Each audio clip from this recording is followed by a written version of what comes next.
Some senators that signed to override Buhari have started changing their minds. Babajide Kolade, welcome to the news, and please subscribe to our channel. Babajide Kolade Otitoju took to his Facebook page to reveal that some of the senators that reportedly signed to override President Buhari's veto power yesterday have started changing their minds today.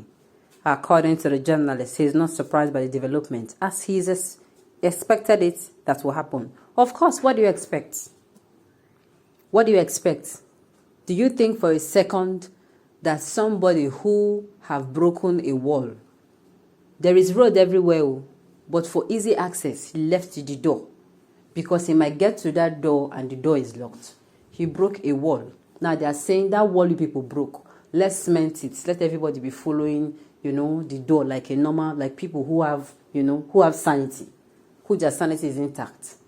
Why? Because they want to be coming in and going out as they like. They don't want any security, they can bring in anything, and that is it.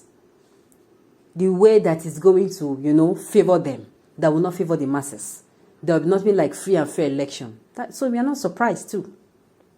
The way Babajide is not surprised, we too are not surprised, but we keep marveling at how, people. This is why I say these politicians, most of them, they're not to be, you don't hold them by their word. People who were violent Democrats that, they're for the people, when they immediately go into politics. I keep saying it is like, they take them to somewhere, do them put brain fog in their head, remove their humanity. Yes. People who, when you look to them before, you see, okay, this person, okay, I will vote for this person. All of a sudden, the person starts missaying some things and misquoting, and you're like, but this person, just like a good example is Tinubu. Tinubu, who was the father of democracy. Show me somebody who fought for democracy and for the people, like Tinubu. But today, he has lost his flame and flavor. Why? On the altar of power, he sacrificed his humanity, everything. And tomorrow, people are living in the past glory. Tinubu is he was the father of democracy. What of now? What of now? Let's listen to the news in detail. Recall that the Electoral Amendment Bill was reportedly sent to President Muhammadu Buhari for assent, but he did not sign the bill into law.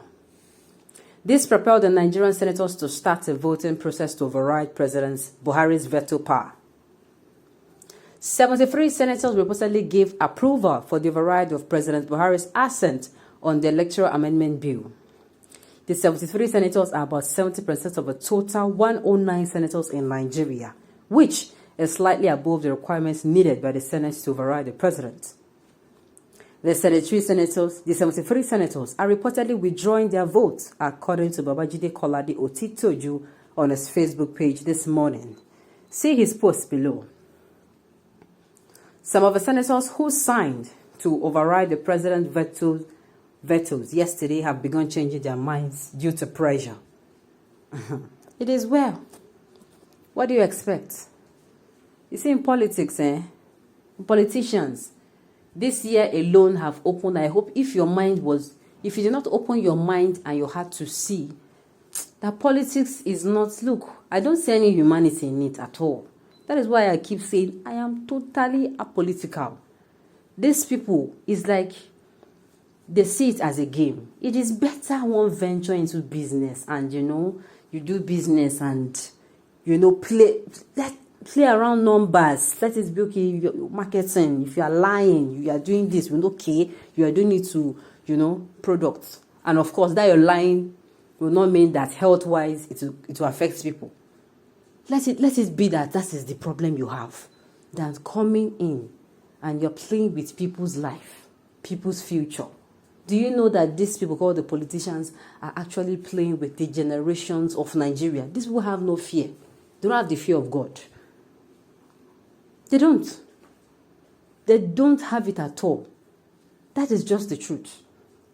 They don't care about you. That is why I keep asking myself, those who have sworn to be gullible for the rest of their life, What exactly did they see? What did they hear? Or how much were they paid for them to sacrifice themselves at the altar and mercy of these politicians? Is it that they believe that they cannot on their own, break free? I keep asking myself that question. Is it that they believe that they cannot break free on their own? Is it? Because when you hear some things that some people do when it comes to election time, you hear that, you see how the gullible ones are being used. Both those who are used to rig election, they do. But those who are given 5, how can they come and give you 50,000, even if it is up to 50,000? How can they give you 50,000 and they tell you vote for this person? Deep down your heart, you know that this person is not competent enough. You know that this person is not going to deliver. But because of that 50,000, you forget that you are even causing yourself more pain. They're telling you, take 50,000 naira and take 1 billion naira worth of suffering. That is what they do. And people are so ready to throw caution into the wind and do anything at all to get what they call that money at that time. I've said it during election time. Make sure you don't, when it comes, hopefully we are still here. Hopefully we are still alive by God's grace. When that time comes, don't go hungry.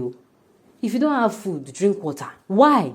That decision you are going to make will affect you. If you're not thinking of your children, okay, fine, you don't have children, Abi, no problem.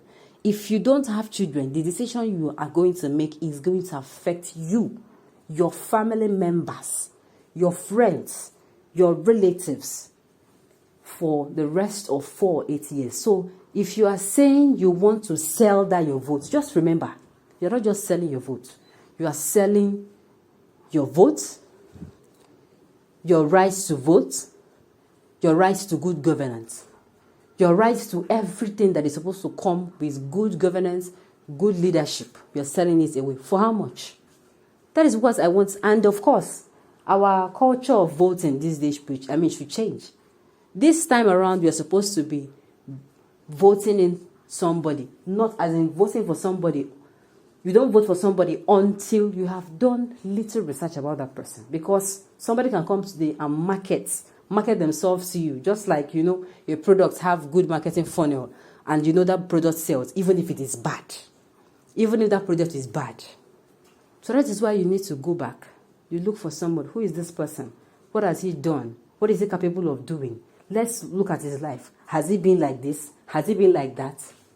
That is the only way we can get people who are willing to serve Nigeria and have integrity. That is the only way. If you go and pick somebody, okay, let me pick the APC, the PDP, the APC, you have already failed again. You have failed in picking a competent person. Not that your competent person might not be from a party, but it should not be the basis of you or the yardstick for measuring somebody who is competent and is willing to serve Nigeria. On this note, we have come tonight to the end of the news. We say thank you for tuning in to listen. And until I come your way next time.